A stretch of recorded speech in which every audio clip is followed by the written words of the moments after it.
90-жылдардың ақырына келіп, белгілі Покемон анимесі жаратылады. Бұл аниме индустрия үшін үлкен әумет келтіреді. Покемон анимесі осы атамадағы видео ойыннан илхамланып жаратылған. Яғни негізінде Покемон аниме емес, ойын болған. Бұл аниме балалар үшін мөлшерленген. Япониялылардың айтуынша, Покемон анимесін көрген балаларда хайуанларға болған қызығушылық және де артады. Покемон 1997 жылы Pocket Monsters аты менен Tokyo TV телеканалында премьера етілген.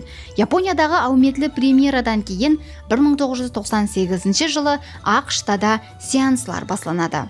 Покемонның бұндай үлкен нәтижеге ерісуі японларды таң қалдырады.